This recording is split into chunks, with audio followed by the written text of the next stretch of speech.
We'll be following the work of a team of vets in Sussex when we start tonight's Sign Zone with country tracks in a few minutes.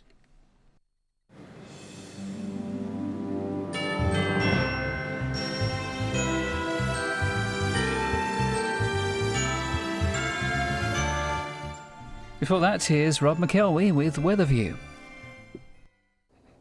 It's quite annoying, isn't it, really? Every time we get to a bank holiday, even one that happens to be Christmas, the weather becomes difficult to predict and not quite what you want.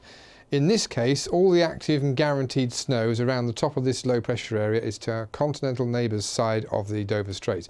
We get the top edge, and we're very much on that top edge. So snow isn't our warning in the immediate future, but the cold air that sits over us does provide a widespread, though lower level warning of icy roads. You're already aware of it. Compacted snow, thaw during the day and refreezing. The real cold air sits in Scotland, Northern Ireland and bits of Northern England, where overnight lows have been -11 in city centres, -20s possibly in Highland Scotland. It's not quite as cold now in England and Wales, south of about Staffordshire, where the snow fell during the day. And the showers being brought in on the reason for that are in East Anglia and Kent. The reason is the breeze. It's quite a strong northeast breeze, which we'll pick up now. So from about the Humber southwards, it's noticeable. From the Humber northwards, it's a lighter breeze, bringing these real proper cold snow showers in. Fluffy snow, not the wet stuff. This is the drier stuff. There are showers just touching northern Scotland, but most of Scotland, it's just cold. Cold all the time. Still snow on the ground, of course. Freezing fog in places. Northern Ireland, a case in point as well. Light breeze, but cold. Come through Wales and we pick up quite a lot of cloud being brought in on now, a breeze that's you can feel. It's brought cloud all the way down to the tip of Cornwall. Doesn't bear anything, there's nothing falling out of it, it just takes away your enjoyment of the sky because it's just overcast. Now it stops things getting as cold at night, but it also stops the temperature rising by day, or indeed falling if the wind was particularly a cold wind.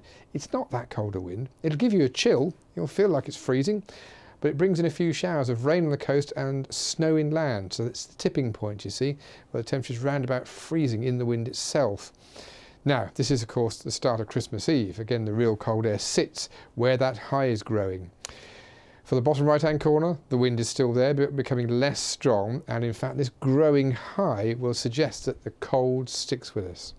So for the rest of this week, and I include the weekend, it will stay cold. There will be some snow, but it's not looking widespread at the moment. It's very limited in where it falls.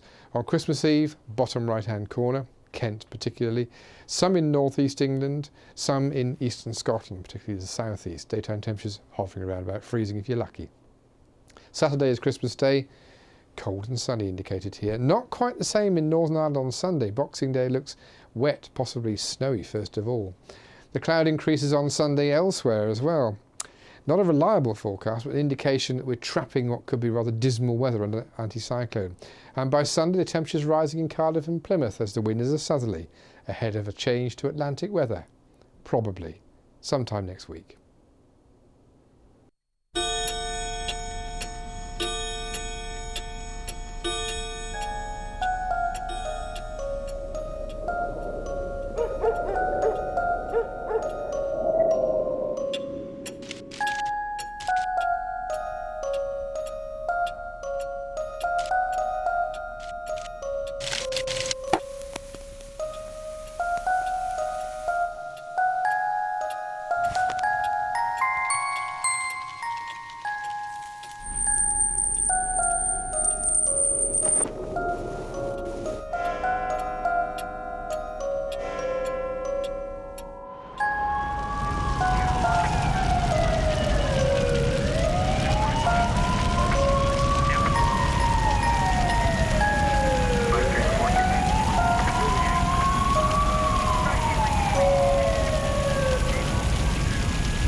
haven't seen you in 25 years. We're getting a band back together. It's Ronnie's 80th, and he's celebrating with friends. We need someone to introduce them.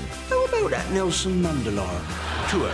I got up my... Your turkey baster. No, I got up my Xbox 360. That's lovely. Bye. Let me put that date in my diary. The One Ronnie, Christmas Day at 5:10 on BBC One and BBC One HD. From wind, steam and even inside the atom, discover how power has been harnessed on The Story of Science with Michael Mosley at 2:05.